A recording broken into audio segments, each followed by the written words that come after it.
The morning Thomas Caldwell decided to hunt down his missing property, frost still clung to the red clay roads of Murray County, Georgia. It was February 1839, and the air tasted of iron and coming rain. He stood on the wraparound porch of Caldwell Manor, a two-story plantation house that overlooked 300 acres of cotton fields, now barren and waiting for spring planting. In his hand, he clutched a worn leather ledger containing the names and descriptions of 47 enslaved people, his father's inheritance, his burden, his wealth.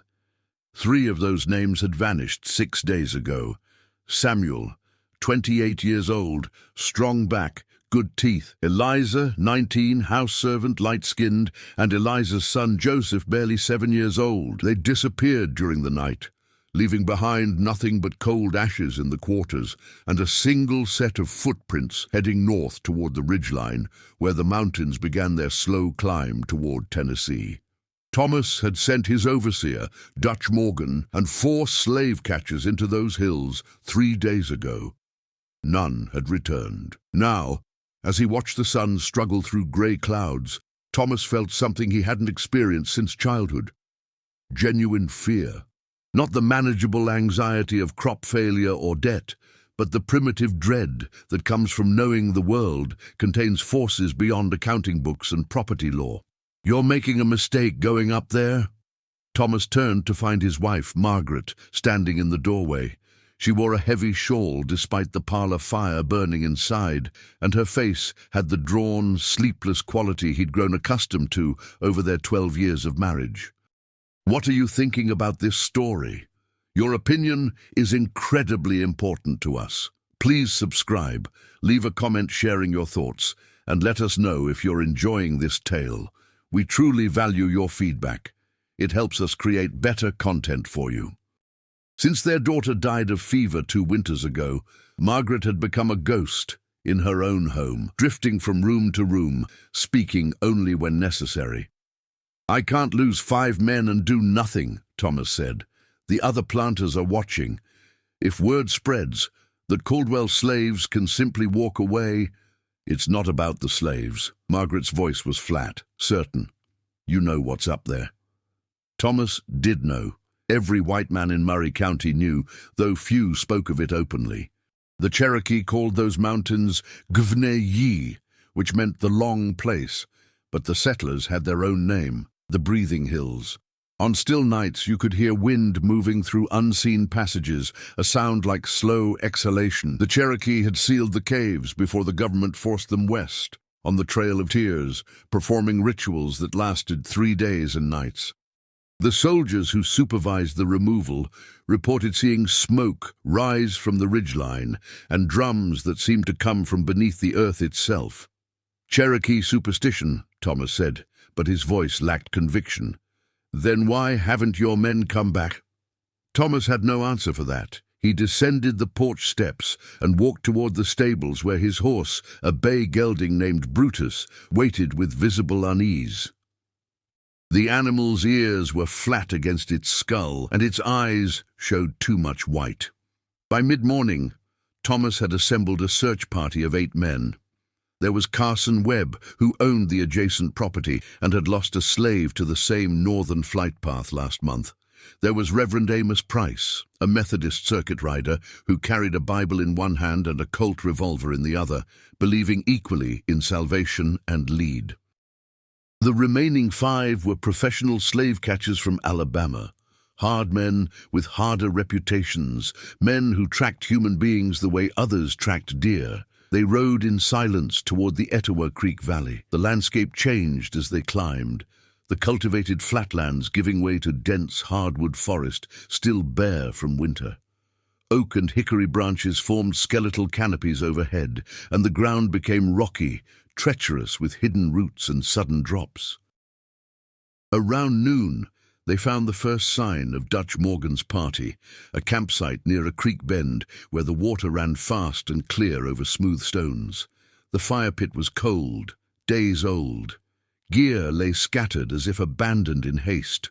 But what stopped Thomas cold was the arrangement of stones around the fire. They formed a perfect circle, and in the center Someone had placed a deer skull with its antlers pointing north toward the ridgeline. "That's a Cherokee marker," said one of the Alabama men, a lean tracker named Silas Cobb. He spat tobacco juice onto the frozen ground. "Means turn back. Means you're crossing into sacred ground." "Sacred to who?" Carson Webb demanded. "The Cherokee are gone. Government moved them out last year." "Moved the people," Silas said quietly. "Didn't move what they left behind." They continued north, and as the afternoon light began to fade, the forest changed. The trees grew larger here, ancient hemlocks and white pines that predated European settlement. The silence was absolute. No bird calls, no rustle of small animals, nothing but the sound of horses' hooves on stone and the occasional creak of saddle leather. Then Reverend Price stopped his horse so suddenly that Thomas nearly collided with him. "Do you hear that?" Thomas listened. At first he heard nothing. Then gradually he became aware of a sound so low it was more vibration than noise. A deep thrumming that seemed to come from the earth itself, rhythmic, deliberate, like a massive heartbeat. "Drums," Carson Webb whispered. But there were no drums visible, no Cherokee villages, nothing but empty forest and the steady, impossible pulse rising from below. They found the cave entrance an hour later, just as dusk was settling into the valleys like smoke. It was larger than Thomas had expected, a gaping mouth in the hillside, perhaps 20 feet wide and 12 feet high, framed by limestone that gleamed pale in the dying light. Strange markings covered the rock face around the opening, spirals and circles, zigzag patterns that suggested lightning or serpents, and figures that might have been human or might have been something else entirely. What stopped them all was the smell. Not decay, exactly. Something older, mustier, like the scent of a root cellar that hasn't been opened in years, mixed with something Thomas couldn't identify. Mineral, organic, wrong. "Mr. Morgan!" Thomas called into the darkness. His voice echoed strangely, as if the cave were much larger than it appeared. "Dutch Morgan, are you in there?"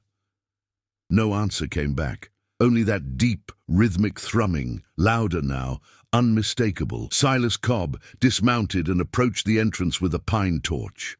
The firelight revealed the cave extending back into darkness, the walls smoothed as if by water over countless centuries.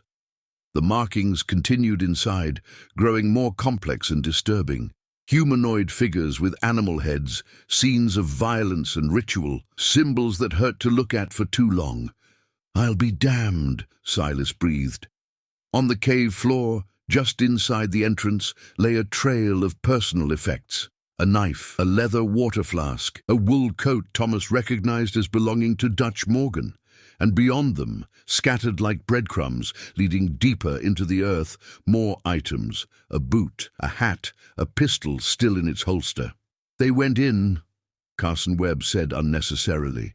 "They went in and, what, forgot they were wearing clothes?" Thomas dismounted, his legs unsteady. Every instinct screamed at him to mount his horse and ride hard for home, to forget his missing slaves and his missing overseer, to seal this place in his memory and never speak of it again.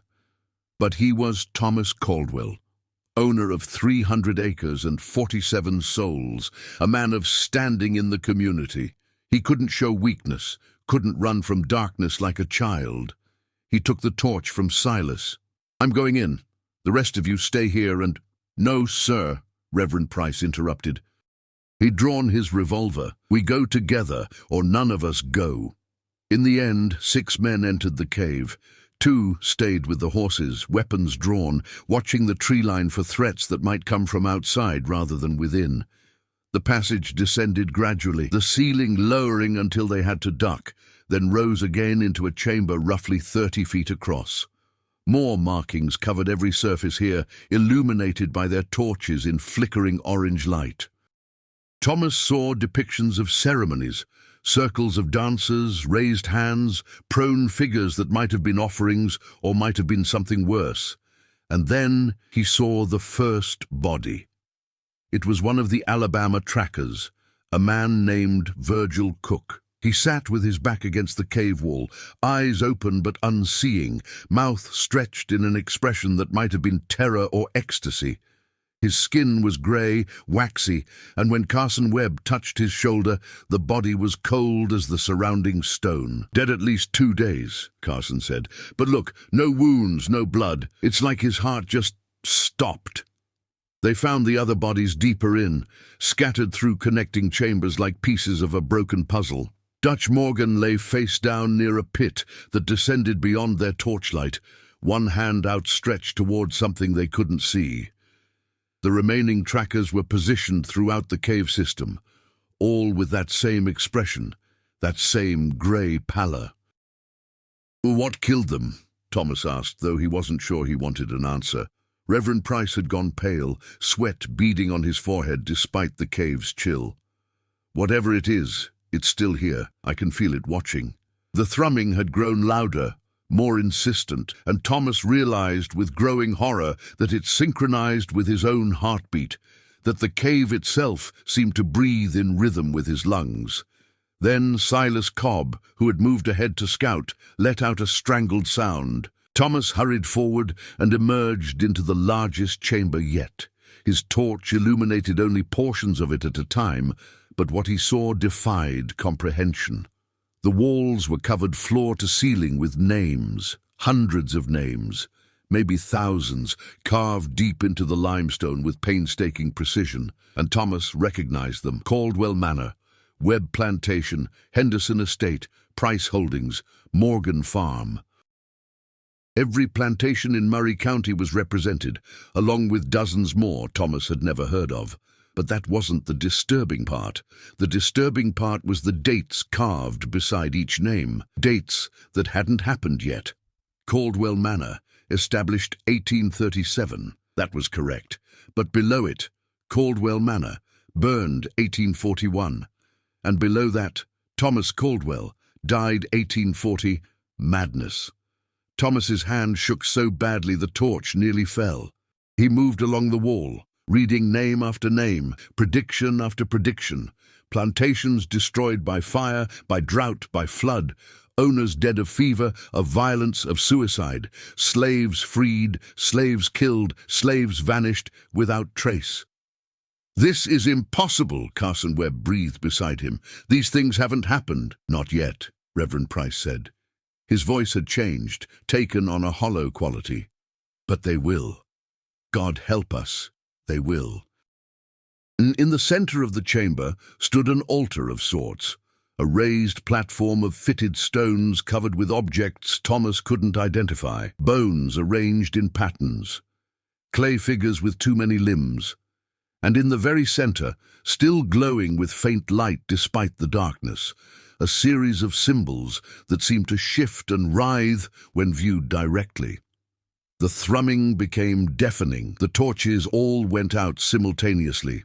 In the absolute darkness, Thomas heard breathing that wasn't his own, movement that suggested massive sighs, and worst of all, voices, Cherokee voices, chanting in rhythm with that impossible drumbeat. Words he couldn't understand but whose meaning was clear. "You are not welcome here. You were never welcome here. This land remembers."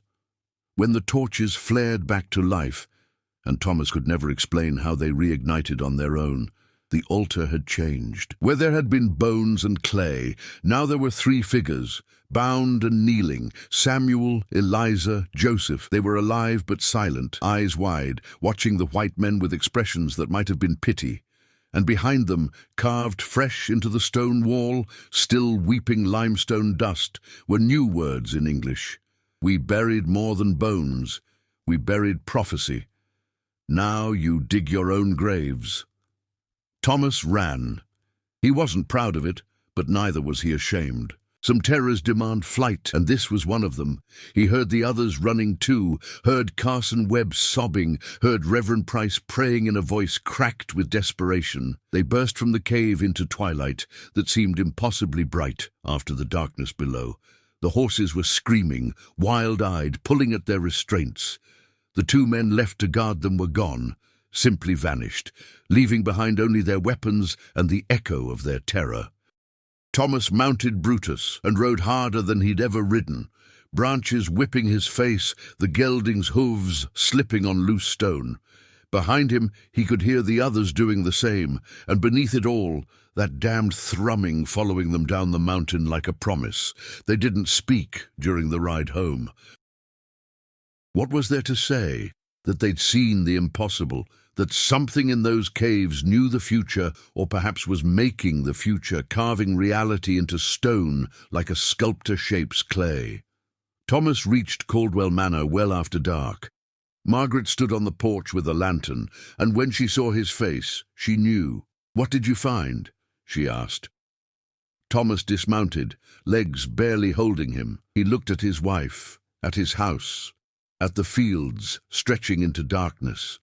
All of it suddenly felt temporary, borrowed, built on ground that would never truly be his. "Our names," he said finally. "We found our names and our endings." That night, Thomas didn't sleep.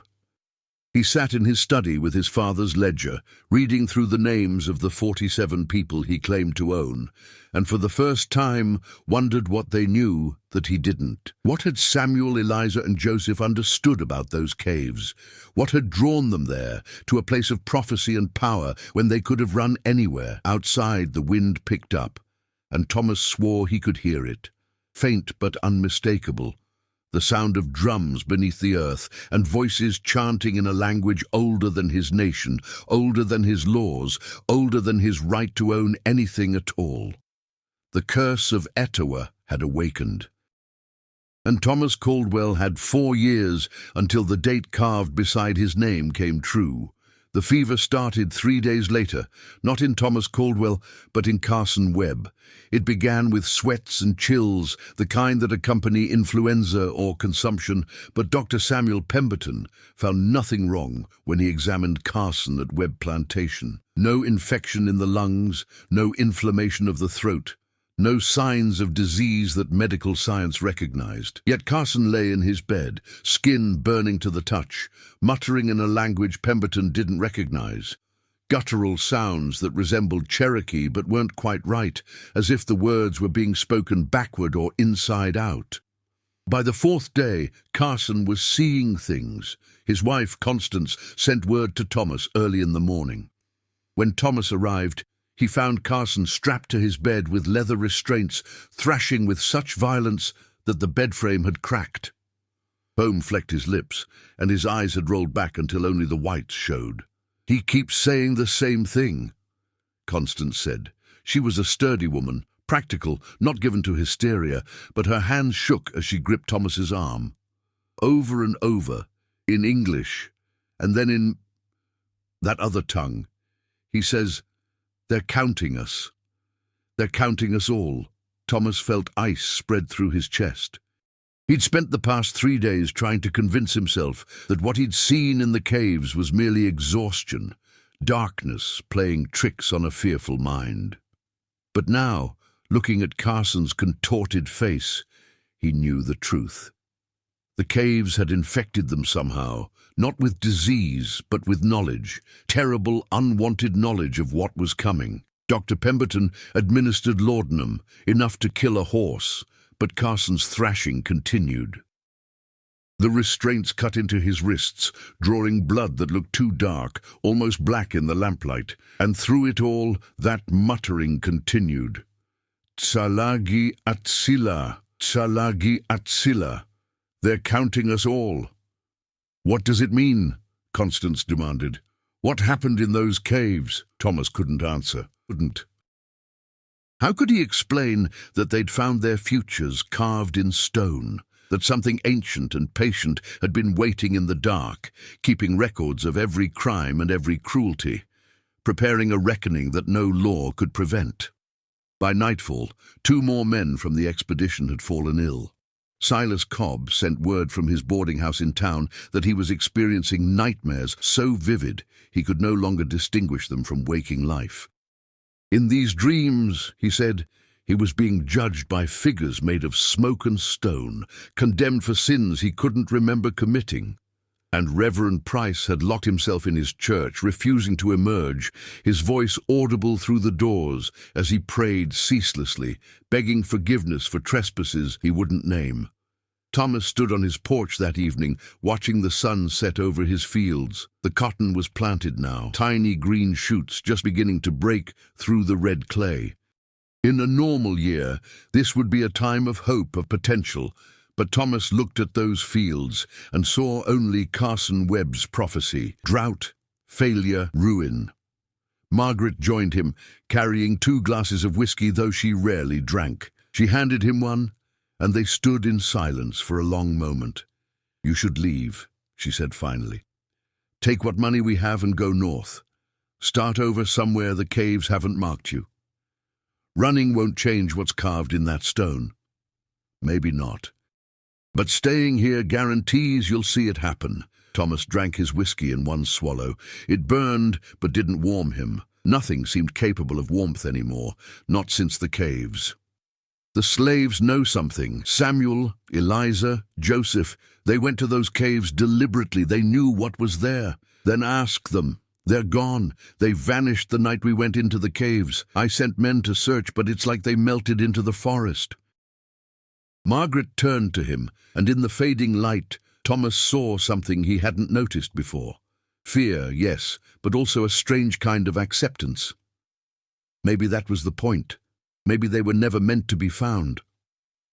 That night, Thomas dreamed. He was back in the caves, but this time he was alone. The torches burned with cold blue light that cast no shadows, and the thrumming had resolved into distinct drum beats, boom, boom, boom, like a heart the size of the mountain itself. He walked deeper, past the Chamber of Names, into passages he hadn't explored before. The walls here were different. Instead of prophecies, they showed history. Images carved with such precision, they seemed almost alive in the flickering light. He saw ships crossing an ocean, saw chains and auctions, and the separation of families. He saw fields of cotton and tobacco, saw whips rising and falling, saw countless faces twisted in anguish. And beneath each scene, written in Cherokee syllabary he somehow understood, were numbers. Not dates, but counts. Counts of the dead, the broken, the stolen. The passage opened into a chamber far larger than any they'd discovered. The ceiling soared upward beyond the reach of his strange blue light, and in the center stood 7 figures. They were neither solid nor transparent, existing in some state between presence and absence. Cherokee elders, he understood somehow, though they'd been dead for generations. They wore traditional dress and ceremonial masks, but beneath the masks their eyes burned with the same blue light that illuminated the caves. One of them spoke, and Thomas understood, though the language was Cherokee. "You asked what we buried here, white man. We buried memory. We buried truth. We buried the weight of what was done and what will be done in answer." "I never asked for this," Thomas said, or tried to say. His voice echoed strangely, as if the cave was swallowing his words and spitting back different ones. "Your asking was in your arrival. Your asking was in your ownership. Your asking was in every acre you claimed and every person you bound." The elder gestured to the walls, where new carvings appeared even as Thomas watched. Plantations burning, crops failing, children dying, madness spreading like fever through the white communities. "This is prophecy, yes, but it is also justice. You write one history above the ground, we write another below it. And in the end, the earth remembers both." "How do I stop it?" Thomas asked. "You don't. It is already written. But there is mercy in knowing your ending. You may prepare. You may account for your debts before the final sum is tallied." "What debts? I inherited this plantation. I didn't start the slave trade. I'm just trying to survive in the system I was born into." The 7 figures laughed, and it was the saddest sound Thomas had ever heard. "That excuse will not serve here. The earth doesn't care who started the fire, only who feeds it. And you, Thomas Caldwell, have fed it well." Another figure stepped forward. This one was younger, a woman with long dark hair and eyes that held both sorrow and rage. Your slave Samuel came to these caves seeking protection. He knew the old ways, learned them from his grandfather who was Cherokee before he was stolen and sold. Samuel asked the spirits to hide his family, to let them become part of the land rather than property to be hunted. We granted his request. They are beyond your reach now, woven into the fabric of these mountains. They breathe in the soil and flow in the streams. They are free in a way you will never understand. Then let me go, Thomas pleaded. Let me leave this place. I'll free my slaves, sell the plantation, move north, and never return. But you won't, the woman said softly, because men like you never do. The land has its hooks in you, and pride and fear of what your peers will say. You will stay. You will try to fight what's written in the stone. And you will fail, not because you're weak, but because you're fighting something older and more patient than your nation, your laws, your sense of rightness. The blue light began to fade. Thomas tried to speak, to argue, to beg, but darkness rushed in like water filling a sinking ship. He woke in his bed, tangled in sweat-soaked sheets, Margaret shaking his shoulder. Morning light streamed through the windows, and for a moment Thomas thought it had been just a dream, just a nightmare brought on by stress and whiskey. Then he looked at his hands. His palms were covered in red clay, the kind found deep in the caves, and beneath his fingernails was limestone dust. Margaret saw it too. Her face went white. Thomas, you didn't, but he had.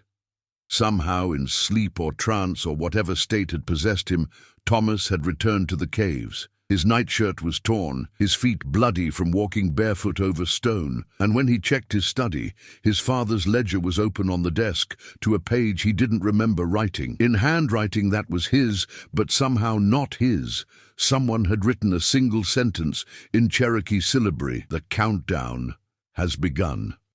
Carson Webb died that afternoon.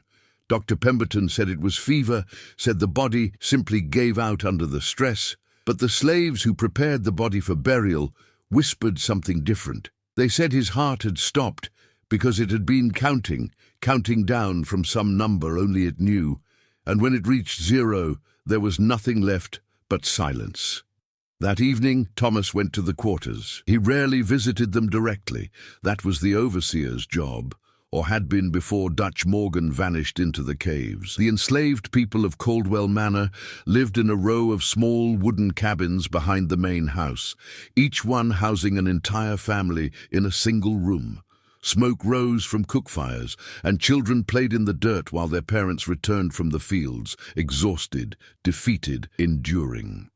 Thomas found an old man named Josiah sitting outside his cabin, carving something from a piece of hickory wood. Josiah had been on the plantation longer than Thomas had been alive, brought over from Virginia in Thomas's grandfather's time. He was bent with age and labor, but his eyes were sharp, knowing. "Mr. Josiah," Thomas said, feeling foolish using the honorific but needing something from this man that couldn't be demanded. "I need to ask you about the caves." Josiah's hands stilled on his carving. For a long moment he didn't respond. Then, "Which caves would those be, Master Caldwell?" "You know which ones. The Cherokee caves near Etowah Creek. The ones Samuel took his family to." "Samuel and his family run north. That's what you told the other masters. That's what you put in your reports." "We both know that's not true." Josiah resumed his carving, shaving thin curls of wood that fell like pale leaves. "What you know and what you can prove are different things, and what you can prove and what you can change are different still." "I saw things in those caves," Thomas said quietly. "Impossible things, prophecies carved in stone, my death, the plantation burning. I need to know if there's a way to change it." "Why would there be?"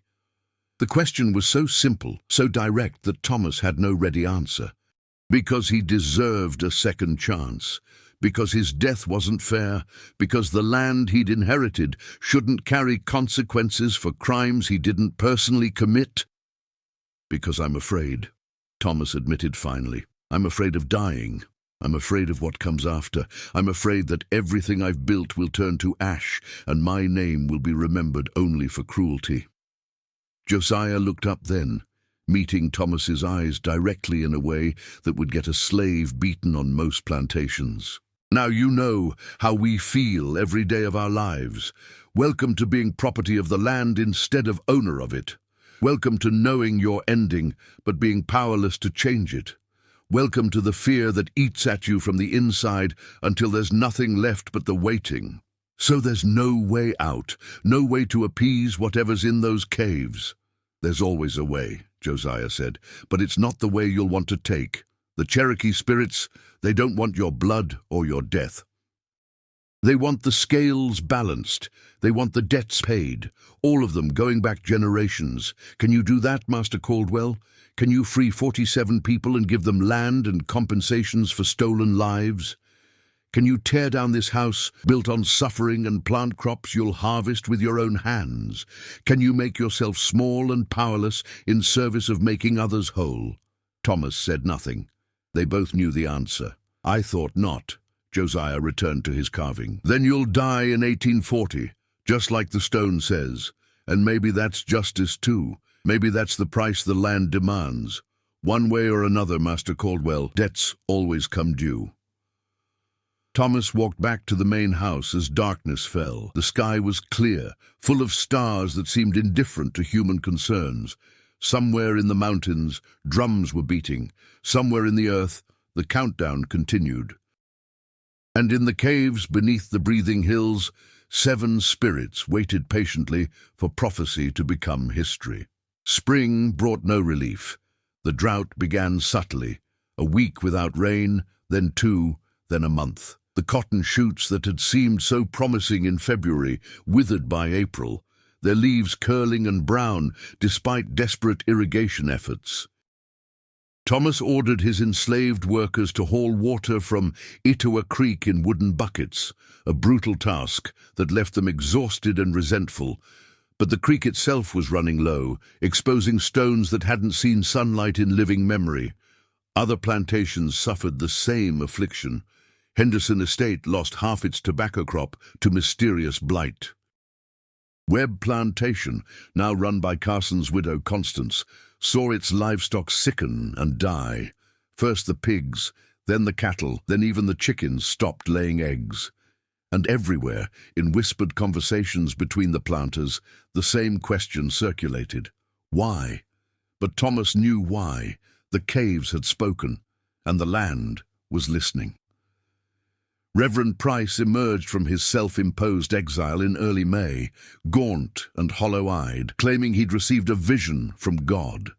He called an emergency meeting at the Methodist Church, and despite their skepticism, the plantation owners attended. They were desperate for answers, for someone to explain why their prosperity was crumbling like dry clay.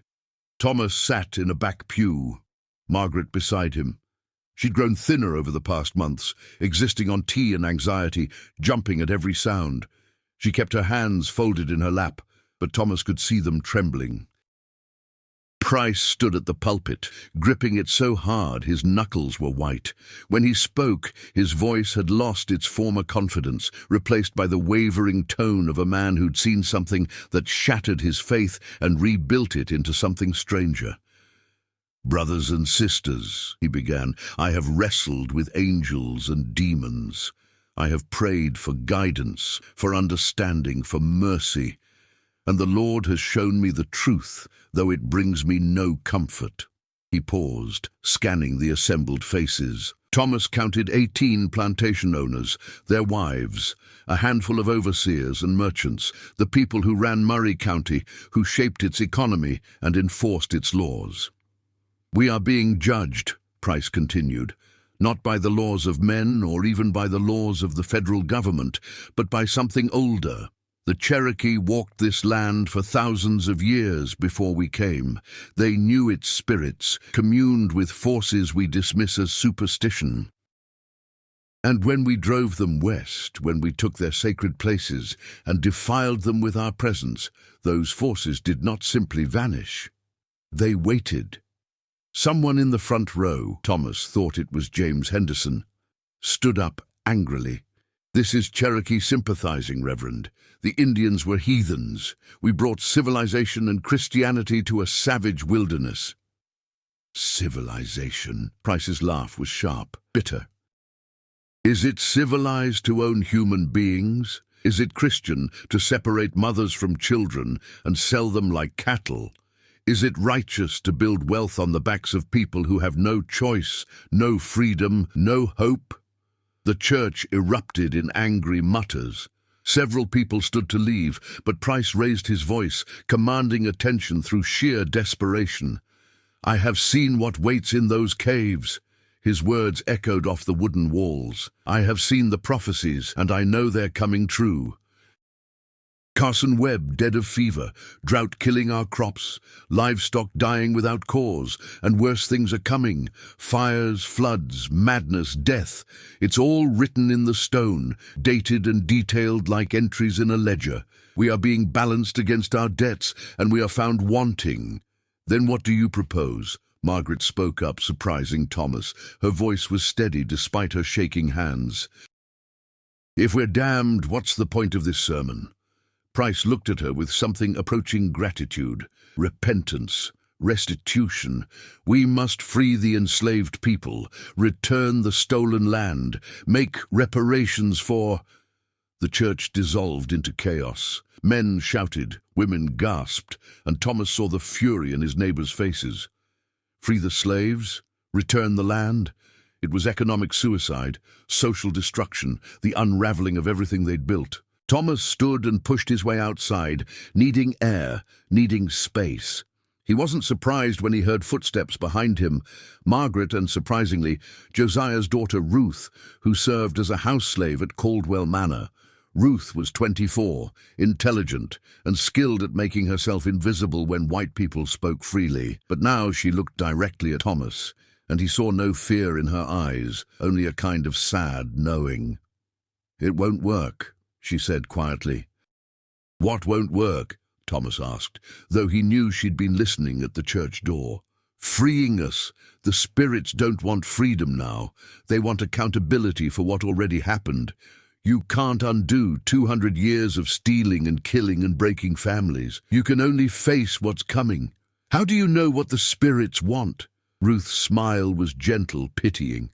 "Because I listened when my grandmother taught me the old songs. Because I paid attention when Samuel came back from the caves and told us what he'd learned.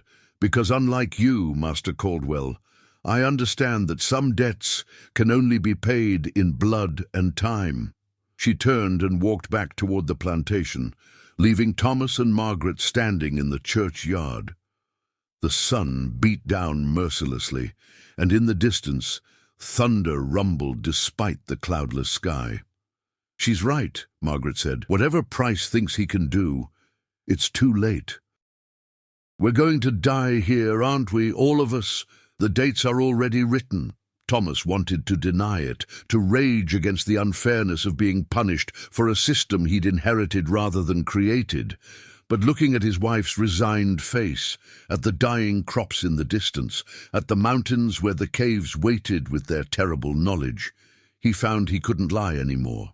"Yes," he said simply, "I think we are." That night, Thomas did something he'd never done before. He gathered all 47 enslaved people on his plantation, men, women, children, and spoke to them as equals rather than property. They assembled in front of the main house, confusion and fear on their faces. Masters didn't call meetings at night. Masters didn't speak to entire groups of slaves at once. It violated every social code, every power structure that kept the system functioning. Thomas stood on his porch, lantern in hand, Margaret beside him. He looked at the assembled faces and saw weariness, exhaustion, and beneath it all a kind of patient endurance that shamed him. "I went into the Cherokee caves," he began without preamble. "I saw prophecies carved in stone. My death is written there for 1840. The destruction of this plantation is written for 1841. Everything I've built, everything my father and grandfather built, is going to burn. Silence greeted this announcement. The enslaved people exchanged glances, but said nothing. "Samuel, Eliza, and Joseph are gone," Thomas continued. "They found a way out that I can't follow or prevent. And I realize something. You all know about the caves. You've always known. Your grandparents knew, and their grandparents before them. The Cherokee shared their knowledge with some of you, taught you the old ways, and you've been waiting for the prophecies to come true, waiting for justice." Josiah stepped forward from the crowd. "What do you want from us, Master Caldwell? Absolution? Forgiveness? Some kind of answer that makes your ending easier?" "No," Thomas said, and meant it. "I want to know what happens next. Not to me, I know my fate, but to you. When the plantations burn and the masters die, what happens to the enslaved people?" It was Ruth who answered, speaking clearly in the night air. "We become part of the land. The Cherokee spirits promised Samuel that any of us who wanted could join them, become woven into these hills, the way our ancestors are woven into the African soil we were stolen from. We'll be free in a way that has nothing to do with papers or laws.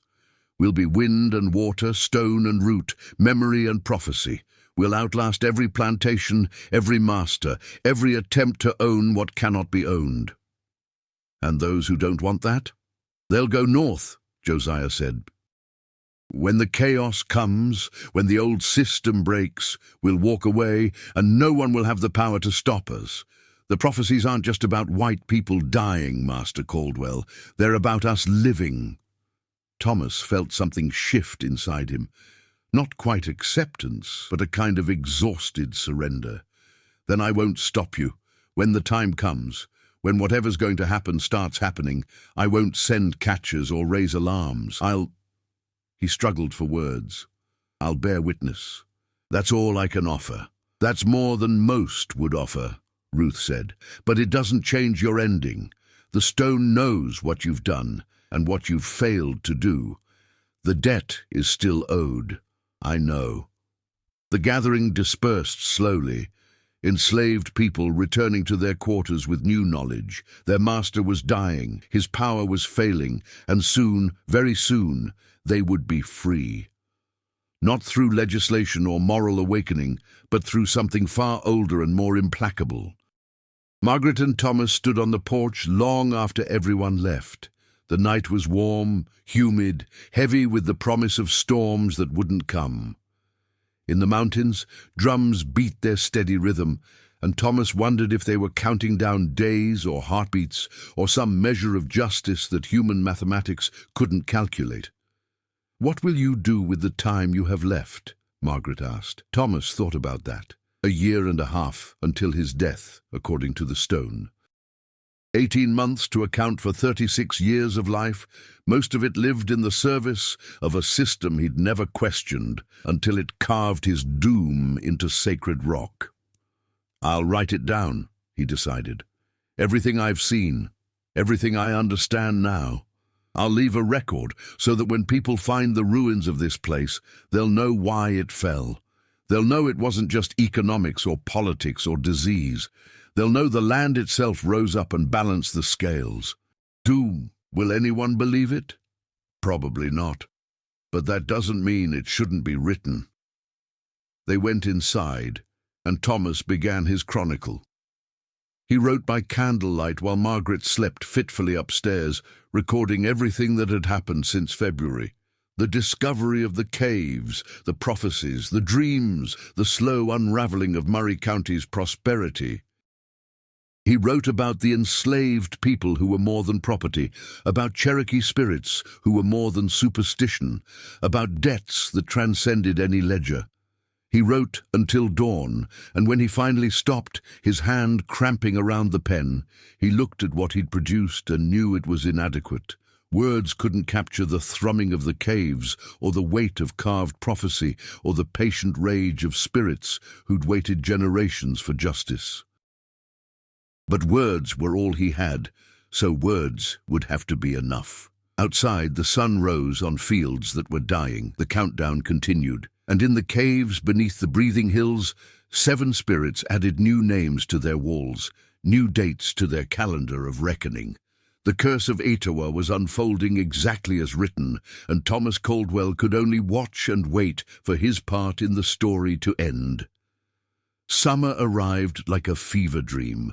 By June, the drought had become catastrophic. Etowah Creek dried to a trickle, exposing a creek bed littered with bones. Animal bones, or so everyone claimed, though some were suspiciously human in size and shape.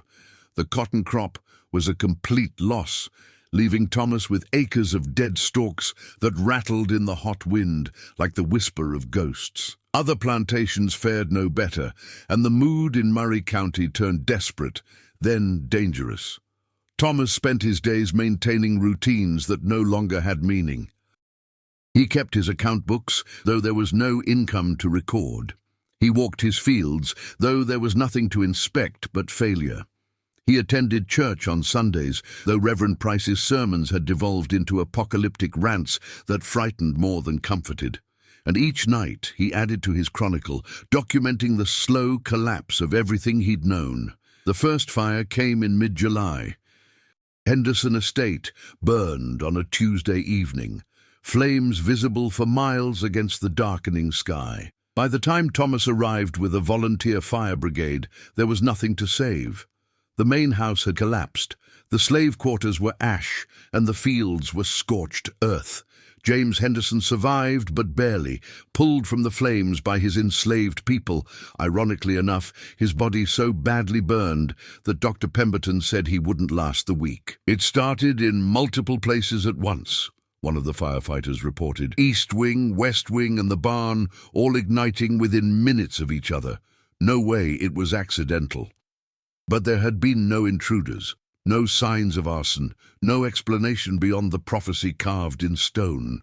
Henderson Estate burned 1839. James Henderson died 3 days later, his last words allegedly a confession that no one would repeat in polite company. The rumors said he'd tried to sell some of his enslaved people to cover debts, tried to separate families, and that very night the fires started. Cause and effect, action and consequence, as certain as gravity. Thomas stood at Henderson's funeral, watching the pine coffin being lowered into red clay, and thought about the date carved beside his own name, 1840.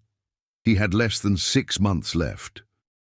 The fear had changed from something acute to something chronic, a constant background hum, like the drumming from the caves. He no longer startled at every sound or jumped at shadows. Instead, he moved through each day with the exhausted acceptance of a condemned man counting down his final hours. Margaret had stopped speaking almost entirely. She drifted through Caldwell Manor like a ghost herself, touching furniture as if memorizing its solidity before it, too, dissolved into prophecy. Sometimes Thomas would find her standing in their daughter's old room, the one they'd kept sealed since the fever took her, just staring at the empty bed and crying soundlessly. The enslaved people of Caldwell Manor had changed too. They still worked, habit and survival demanded it. But the fear was gone. Thomas saw it in their eyes, heard it in the songs they sang in the quarters. They were waiting for something, and unlike Thomas, they weren't dreading it. They were anticipating liberation, whether through death or transformation or simply the collapse of the system that bound them. Ruth approached Thomas one August evening as he sat on the porch, watching the sun set over his dying fields. She carried a tray with dinner he knew he wouldn't eat and a glass of whiskey he definitely would. "Master Caldwell," she said, using the title with a kind of ironic formality that would have been unthinkable a year ago. "May I speak plainly?" "You always have, Ruth. Don't stop now." She set down the tray and stood at the porch rail, looking out at the same view he'd been contemplating. "People are leaving. 3 families gone this week, slipped away in the night. You haven't sent anyone after them. What would be the point?" "Exactly." Ruth turned to face him. "The other masters, though, they're getting desperate. They're forming patrols, increasing punishments, talking about making examples. They can feel everything slipping away, and they're trying to hold on through violence. Thomas had heard the same reports. Whippings had increased across the county, and 2 enslaved men had been hanged in public as a warning. The white community was fracturing between those who sensed change coming and tried to accelerate their cruelty before time ran out, and those like Thomas who simply surrendered to the inevitable. "I won't stop people from leaving," Thomas said. "But I can't protect them from other plantation owners either. If they're caught beyond my property." "They won't be." Ruth's certainty was absolute. "The spirits are guiding them. The ones who want to go north are finding paths that don't appear on any map, and the ones who want to stay, to become part of the land like Samuel and his family, they're being called to the caves. Have you decided which path you'll take?" Ruth was quiet for a long moment. "I'm going to the caves. Not because I want to die or disappear, but because I want to remember. The spirits are making an archive of everything that happened here, every cruelty, every small kindness, every moment of resistance and survival. They're carving it into stone so that it can never be erased or rewritten. I want to be part of that memory." "You'll give up your life?" "No, Master Caldwell, I'll give up being property. That's not the same thing." She left him with that thought, disappearing into the gathering darkness. Thomas drank his whiskey and watched stars emerge in a cloudless sky. Somewhere in the mountains, the drums beat their steady rhythm, counting down to something he couldn't quite imagine, but knew with terrible certainty was coming. September brought strange occurrences. Animals behaved erratically, dogs howling for no reason, horses refusing to enter certain areas, birds falling dead from the sky. The enslaved people whispered about seeing figures in the fields at night, Cherokee spirits walking between the cotton rows, counting, always counting, and the dreams intensified, not just for Thomas, but for every white person who'd had any connection to the caves. Constance Webb went mad. She was found one morning in her nightgown, wandering through what remained of her husband's fields, laughing and weeping simultaneously, carrying on a conversation with someone no one else could see. When they tried to bring her inside, she fought with supernatural strength, screaming that the numbers wouldn't add up, that she'd been counted and found wanting, that the debt collector was coming. Dr. Pemberton prescribed more laudanum, stronger sedatives, but nothing touched whatever afflicted her. Within a week, Constance was catatonic, sitting in a chair by her window, staring at the mountains, occasionally whispering sums and calculations that made no sense to anyone listening. More fires broke out. Thompson Plantation burned. Pierce Estate burned. Each time, the fire started simultaneously in multiple locations, defying natural explanation.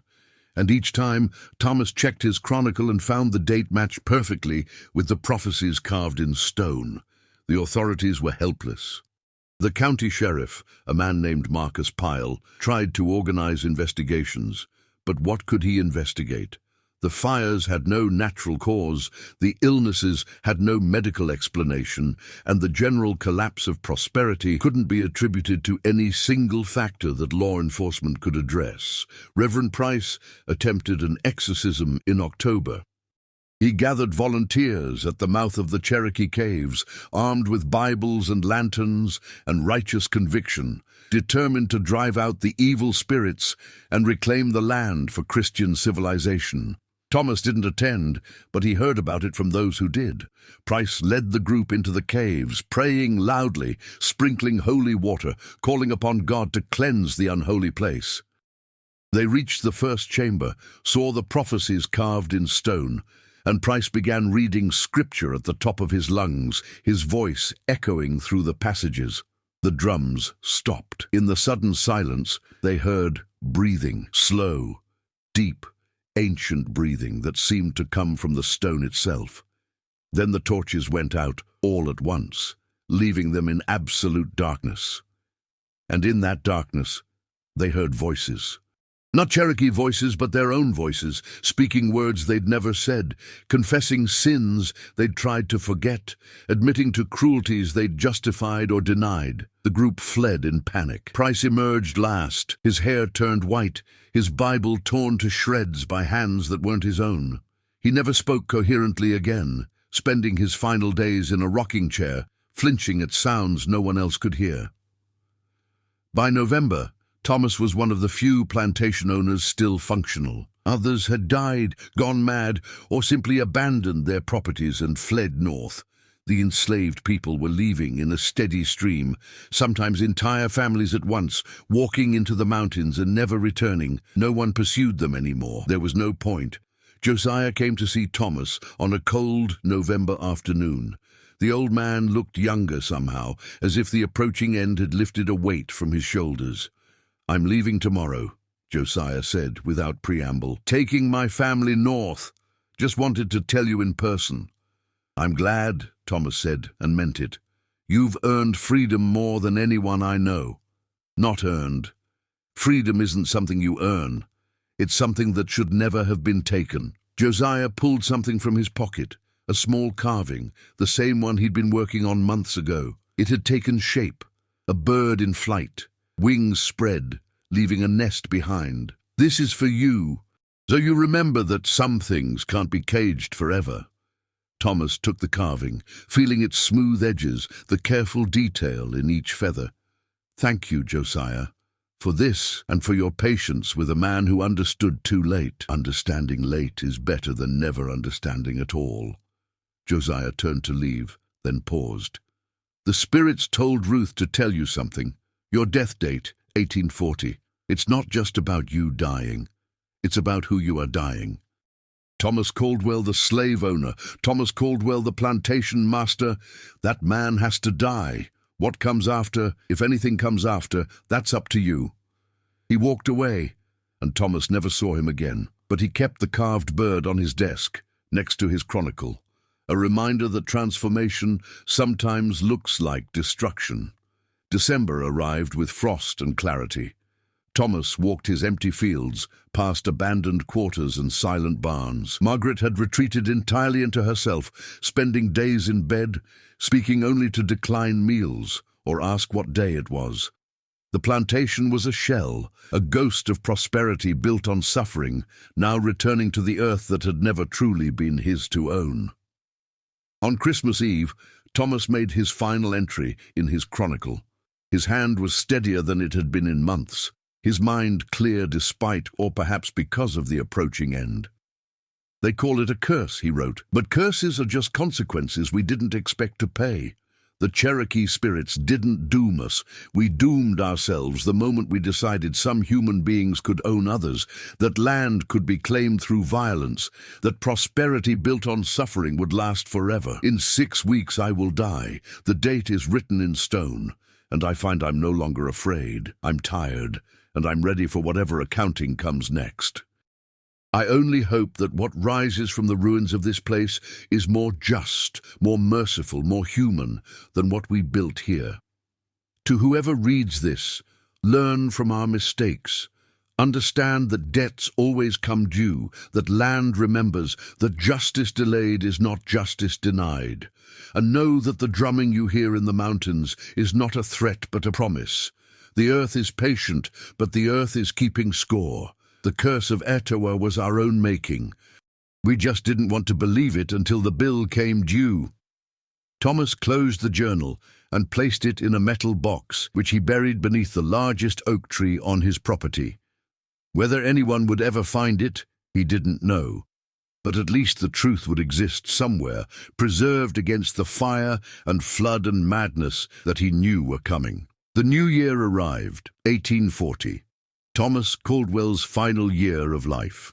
He faced it with exhausted peace, waiting for prophecy to become history, for debt to become payment, for the curse of Etowah to complete its terrible work. January 1840 came wrapped in ice. A freak winter storm swept through Georgia, coating everything in crystalline shells that turned the landscape into something alien and beautiful. Tree branches bowed under the weight. Power lines that didn't exist yet in Thomas's imagination would have snapped, and the roads became impassable ribbons of frozen treachery.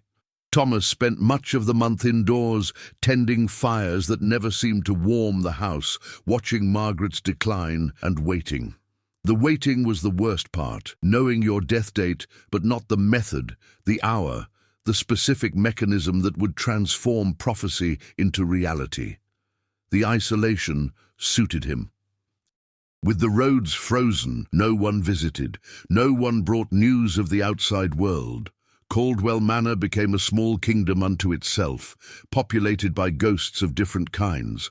The memory of prosperity, the echo of enslaved voices now silent, the weight of Margaret's unspoken grief, and Thomas's own fading sense of self. Ruth was one of the few who remained. She'd decided to stay through winter, claiming the spirits had asked her to witness whatever was coming, to be able to tell the story accurately when the time came. She moved through the house with quiet efficiency, preparing meals that mostly went uneaten, maintaining routines that no longer served any purpose beyond marking time's passage. "You should go," Thomas told her one evening. They were in the study, Ruth refilling the oil lamps, while Thomas pretended to read. "Whatever's going to happen, you don't need to see it. But I do." Ruth set down the lamp oil and faced him directly. "The spirits are very specific about this. They want multiple perspectives recorded, multiple witnesses to what happens when prophecy completes itself. Your chronicle tells one story, the master's story, full of guilt and resignation. But I'm here to tell another story, the story of how it looked from the quarters, from the position of property becoming person." "And what does that story say?" Ruth smiled sadly. "That justice is slow but inevitable, that the land remembers everything, counts everything, and eventually balances the scales. That you white people thought you could own the earth, own other humans, own the future itself, but you were wrong. The earth owns you, always has." February brought a thaw, and with it, visitors. The few remaining plantation owners formed what they called a mutual protection society, though Thomas knew it was really just a gathering of frightened men trying to convince each other that the world still made sense. They met at what remained of the Webb estate, now managed by Constance's brother, who'd come down from Virginia to settle the property. Thomas attended reluctantly, more out of morbid curiosity than any hope of finding solutions. The group consisted of 7 men, down from the 18, who'd attended Reverend Price's sermon the previous year. Death, madness, and flight had winnowed their numbers considerably. The meeting was tense, desperate. Talk centered on sending for federal troops, requesting military intervention to restore order, though no one could quite articulate what order meant when your crops had failed, your labor force had fled, and your own mortality was written in stone in a cave you couldn't destroy or seal. "We should burn them," suggested William Pierce, whose estate had been consumed by fire 6 months earlier. He'd survived but was clearly unstable, his hands shaking, his eyes too bright. "Burn the caves, collapse the tunnels, destroy the prophecies. Can't come true if the words are destroyed." "Fire won't work on stone," Thomas said quietly. "And besides, the prophecies aren't creating the future. They're just reporting it." "That's defeatist talk, Caldwell. You've given up. I've accepted reality." The argument escalated. Voices raised in that particular way. Frightened men shout when they know they're powerless but refuse to admit it. Eventually, the group decided to petition the state governor for assistance, to send representatives to the capital, to seek help from authorities who had no more power over Cherokee spirits than they did over the weather. Thomas left before the meeting concluded, riding home through February mud, feeling the countdown in his bones. Less than 11 months now. Less than a year until whatever mechanism the prophecy had set in motion reached its conclusion. He found Margaret in the parlor, sitting in her usual chair by the window, staring at nothing. She'd taken to this spot months ago, and sometimes Thomas wondered if she was already dead, if only her body remained while her mind had fled to some safer distance. "Margaret," he said gently, sitting across from her, "can you hear me?" A long pause, then a small nod. "I need to tell you something. I'm going to die this year. You already know that, but I need to say it out loud. And when I'm gone, you should leave this place. Go back to your family in Carolina, or go north, anywhere but here. This land is poison now, and it'll kill you too if you stay." Margaret's eyes focused on him slowly, as if she were surfacing from deep water. "We're already dead, Thomas, both of us. We died the day we claimed to own other people. What's coming is just the formality of it." Her clarity shocked him more than her previous silence. "You understand what's happening?" "Of course I understand. I've always understood." Margaret's voice was stronger now, carrying an edge of something almost like anger. "You men, you think you're the only ones paying attention, the only ones keeping score. But I counted too, Thomas. I counted the children sold away from their mothers. I counted the scars on backs, the tears at night, the prayers for death. I counted my own complicity, my own comfort built on others' agony. And I knew, long before you went into those caves, that there would be a reckoning. Then why didn't you say anything? What would I have said? Stop? Change? Free them all? You would have thought me hysterical or mad or dangerously radical. And I was afraid, Thomas, afraid of poverty, afraid of social censure, afraid of having to actually live by the Christian principles we claimed to believe. So I stayed quiet and counted the cost in silence, and now the bill is due for both of us." She returned her gaze to the window, and Thomas realized his wife was far braver than he'd ever been.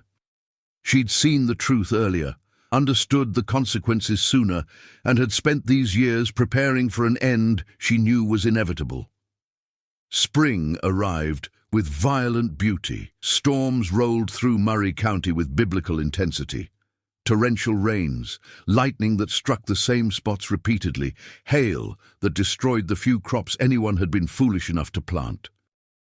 The earth seemed to be cleansing itself, washing away the structures and systems that had poisoned it for so long. More plantations burned, more owners died. The population of Murray County had dropped by nearly 40%, and the enslaved population had vanished almost entirely. Those who remained were either too old, too sick, or too young to make the journey north. And even they were disappearing into the mountains, called by drums that grew louder with each passing week. In April, Thomas received a letter from the state capital. It was brief, formal, and utterly useless. The governor expressed sympathy for the unfortunate circumstances affecting Murray County, but could offer no material assistance beyond prayers and the suggestion that residents maintain faith in divine providence. Thomas burned the letter in his study fireplace and watched the paper curl and blacken. Faith in divine providence, as if God were intervening rather than simply allowing consequences to unfold, as if prayer could undo generations of theft and violence. Ruth found him there, staring at the ashes. "It's almost time," she said simply. "How do you know?" "The spirits told me. They say the prophecies are nearly complete, that only a few more dominoes need to fall before the final act. They're preparing the caves for the last ceremony, the one that will seal everything that's happened here into permanent memory. And my part in that ceremony. You'll know when it happens." Thomas wanted to press for details, but Ruth's expression told him she'd shared all she was permitted to. Instead, he asked, "Are you afraid?" "No," Ruth said, and he believed her. "I'm ready to become part of something larger than myself, larger than this individual life. The spirits promise that everyone who joins them will exist as long as the mountains stand, as long as the stone remembers. That's more immortality than you plantation owners ever achieved with your big houses and your family names." She left him with that thought. Thomas returned to the window and saw in the distance smoke rising from the mountains. Not forest fire smoke, but the deliberate smoke of ceremonial fires, thick and white and purposeful. The Cherokee spirits were gathering their strength for something momentous. May passed in a blur. Thomas stopped keeping track of days, stopped maintaining routines. He'd released the last few enslaved people still on his property, signed papers granting them freedom, though he knew such papers meant nothing in the larger scheme. Margaret had taken to her bed permanently, accepting food and water only when Ruth insisted, speaking rarely and then only in fragments. The house felt enormous and empty, rooms echoing with absence. Thomas wandered through them, touching furniture, examining possessions that would soon belong to no one. He thought about his father, his grandfather, all the Caldwells who'd built their prosperity on this land. What would they think of him, the last of the line, watching it all collapse without resistance? Probably that he was weak, probably that he should have fought harder, whipped more, enforced the system with greater violence. But Thomas was beyond caring what dead men thought. He'd seen the futility of their vision, understood the bankruptcy of their values. Let the Caldwell name die with him. The world would be better for it. June arrived with unbearable heat. The drought returned, more severe than the previous year.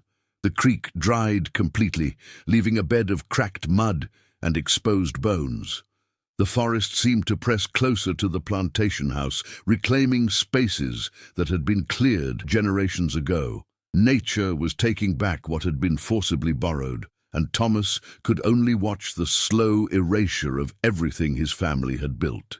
On June 15th, a date Thomas would later realize was exactly 1 year after the Henderson estate burned, Ruth came to him with a message. "It's time," she said. "The spirits want you to come to the caves. Tonight, when the moon rises, they say the final accounting is ready and you need to witness it. Will I come back?" Ruth considered the question carefully. "That depends on what you bring with you and what you're willing to leave behind."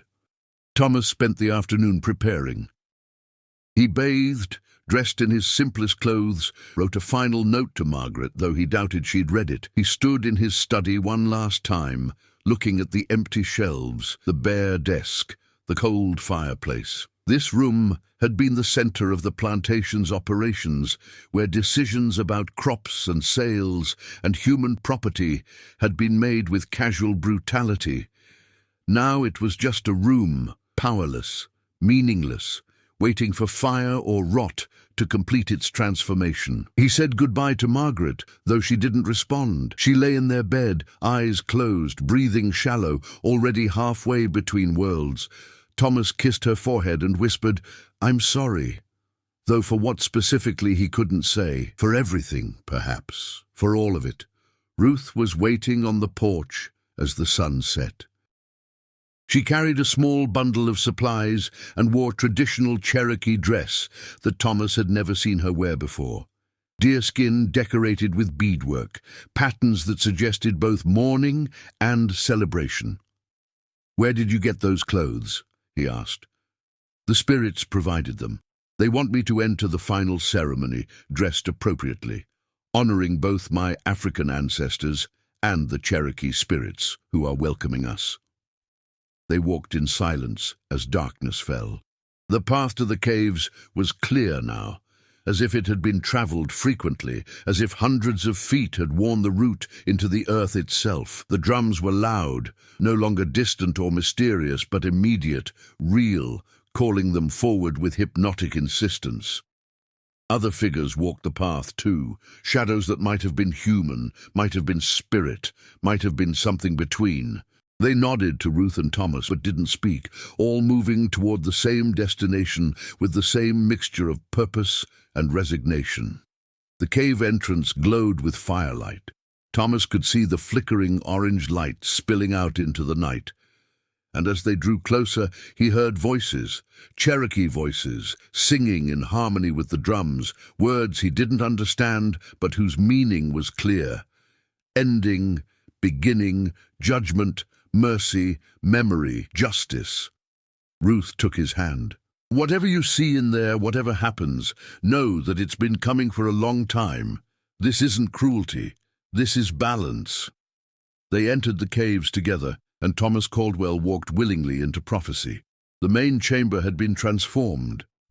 Where Thomas remembered crude stone and carved prophecies, now there was an elaborate gathering space lit by hundreds of small fires. The flames burned without smoke, casting light that seemed to come from within the stone itself.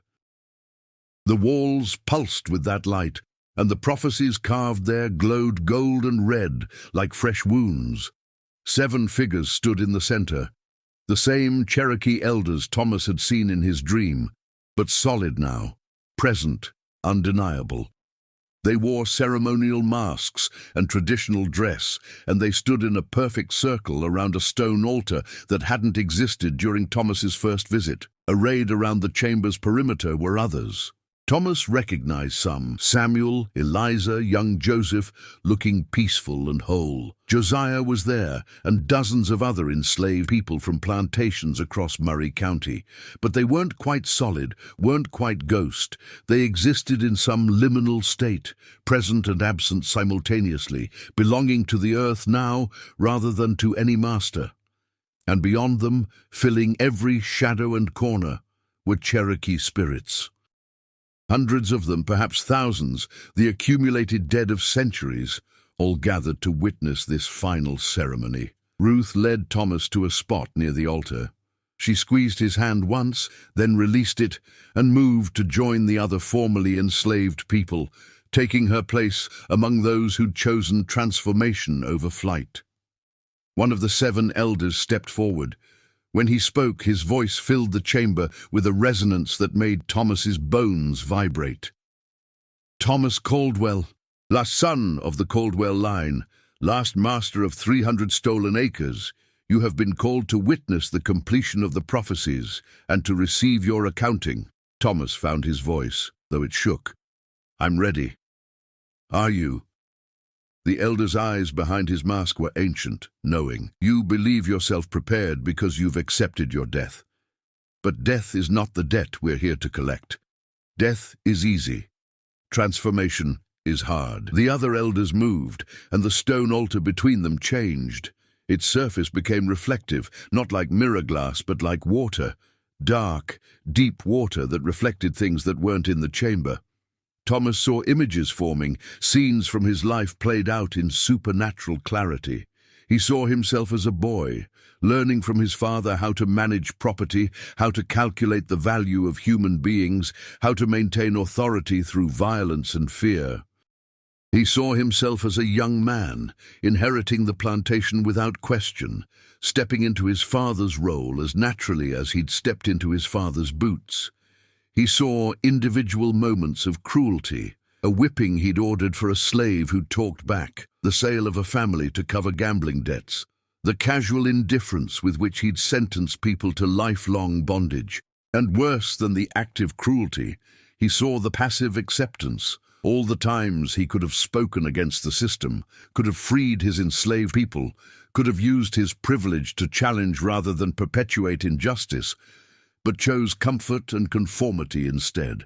The water altar showed him the consequences of those choices. Children growing up without parents, families torn apart by sales and transfers, the accumulated suffering of hundreds of people whose lives had been shaped by his decisions, or his father's, or his grandfather's. The weight of it was staggering, unbearable, and Thomas sank to his knees. I didn't know, he whispered. I didn't understand. You knew, the elder interrupted, voice sharp as broken stone. You always knew. You simply chose not to look, chose not to care, chose the comfort of ignorance over the discomfort of conscience. That's the real debt, Thomas Caldwell. Not what you did, but what you failed to do. Thomas couldn't argue. The altar's water showed him the truth. In his heart, buried under layers of social conditioning and economic self-interest, he'd always known the system was evil. He'd simply lacked the courage to oppose it. What happens now? He asked. The 7 elders moved as one, and the chamber's atmosphere shifted. The fires burned brighter, the drums intensified, and Thomas felt something pulling at him, tugging at his very essence like a tide pulling sand from a beach. Now comes the choice, the elder said. You have been counted and measured against your debts. The scales are not balanced. You have consumed more than you contributed, taken more than you gave, caused more harm than healing. The standard judgment would be dissolution, your spirit scattered to the 4 winds, erased from memory as thoroughly as you tried to erase the humanity of those you enslaved. Thomas felt terror then, genuine existential horror at the idea of complete annihilation. However, the elder continued, there is another path. The land is willing to accept you, to incorporate you into its memory and its ongoing work, but only if you release everything you were. Your name, your identity, your sense of self and separation. You would become part of the stones that count, the earth that remembers, the wind that carries stories. You would exist, but not as Thomas Caldwell. You would serve, but not as master. You would remember, but the memories would belong to the land rather than to you. That's death, Thomas protested weakly. No, Ruth spoke from her place among the transformed. That's rebirth. That's joining something larger than your individual life, becoming part of the permanent record. I'm taking that path, Thomas. So are hundreds of others. We're choosing to become memory, to ensure that what happened here is never forgotten or rewritten. Join us. Thomas looked around the chamber. He saw Samuel and his family, peaceful in their new existence. He saw Josiah, who nodded encouragingly. He saw so many faces of people he'd claimed to own, now free in a way he could barely comprehend, and he saw something else in the altar's water. Margaret, lying in their bed at Caldwell Manor. As he watched, her breathing stopped, her spirit rising from her body like mist. But instead of moving toward light or judgment, she drifted toward the mountains, toward these caves, drawn by the same pull that had brought him here. Margaret chose this too? Thomas asked, stunned. Your wife understood long before you did, the elder confirmed. She's been preparing for this moment, releasing her attachments, making herself ready for transformation. She'll arrive soon and make the same choice you're being offered. Thomas thought about his life, his legacy, his name. The Caldwell family would end here, erased from history books, forgotten by future generations. The plantation would burn or fall to ruin, and no one would remember the prosperity built on suffering. And he found he was okay with that. I accept, Thomas said. I accept the transformation. Make me part of the record, part of the remembering. Let the Caldwell name die, but let the truth survive.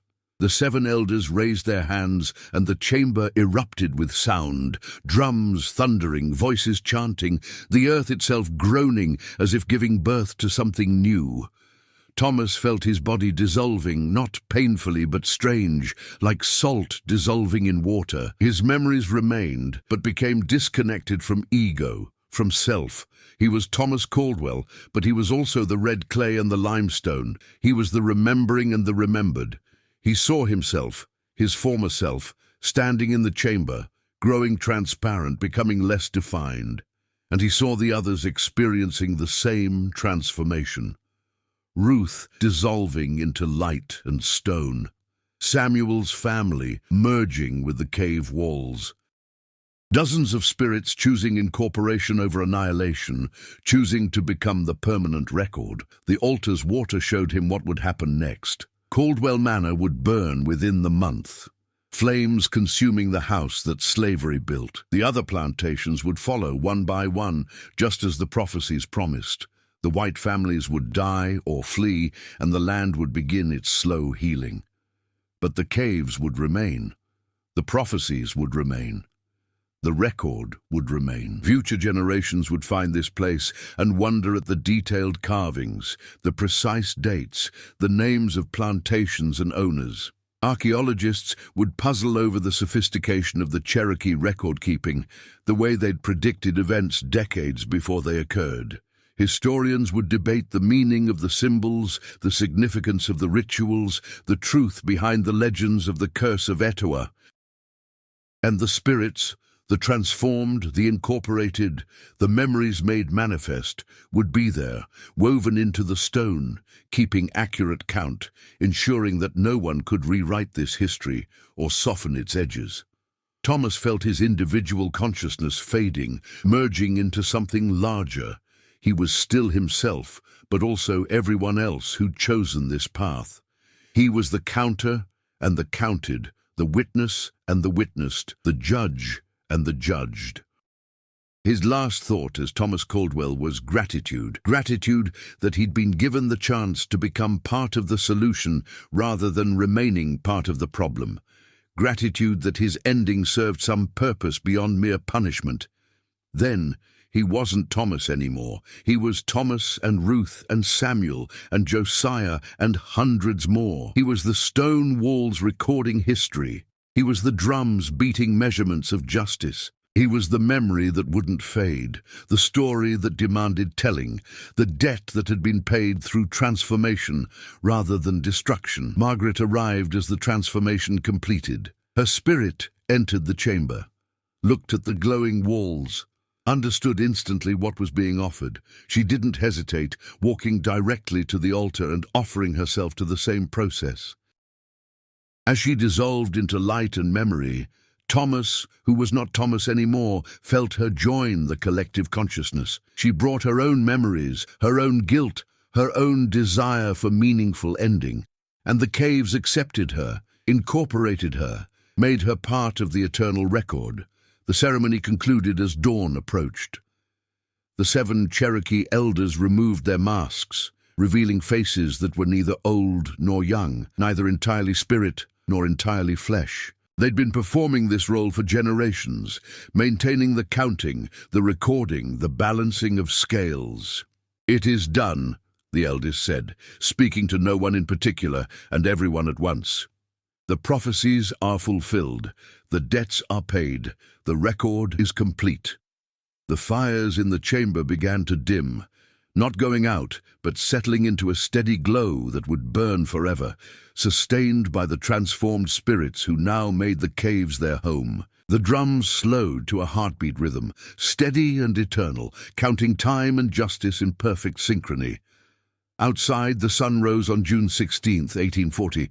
Thomas Caldwell was officially dead, though no body would be found. Margaret Caldwell was dead. Caldwell Manor stood empty, waiting for the prophesied fire to reduce it to ash and memory.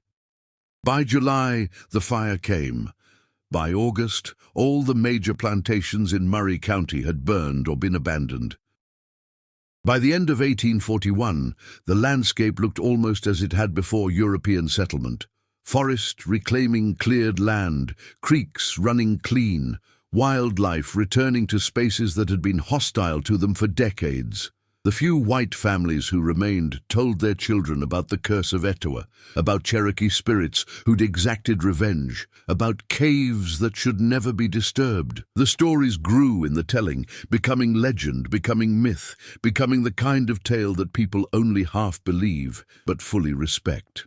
And in the caves beneath the breathing hills, the spirits kept their vigil. They counted every visitor who came with reverence, every scholar who sought to understand, every descendant of enslaved people who returned to honor their ancestors. They counted, but didn't curse these visitors, because the curse had been specific, targeted, complete. The counting continued for other purposes now. Recording acts of justice, delayed but finally achieved, marking moments when truth was acknowledged rather than buried, celebrating small victories in the ongoing struggle for human dignity and freedom.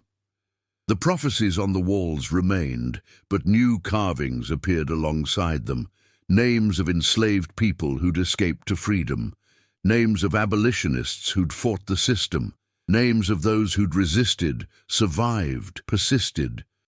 The caves became an archive of both crime and resistance, both oppression and liberation, holding the full complexity of history in stone. Travelers passing through Georgia on cold nights still report hearing drums beneath the soil. If you listen carefully, you can hear voices singing in Cherokee and African languages, in English and in tongues that have no human name. And if you're very patient, very still, you might hear the phrase carried on the wind, "We buried more than bones." They buried truth, they buried memory, they buried justice delayed but never denied.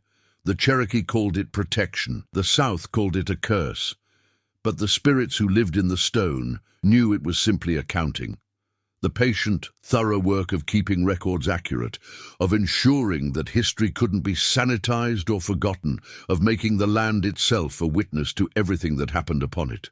And in that eternal record, Thomas Caldwell existed not as master, but as cautionary tale, not as owner, but as owned by truth, not as individual, but as part of the collective memory of a time when the scales were finally, painfully, necessarily balanced. The curse of Etowah was complete. The prophecies were fulfilled. The debts were paid in transformation, in memory, in the permanent record carved into sacred stone. And the earth, patient and thorough, continued its work of remembering, counting, and bearing witness to the truth that no amount of power or wealth could erase, that justice, though delayed, is never truly denied when the land itself keeps score.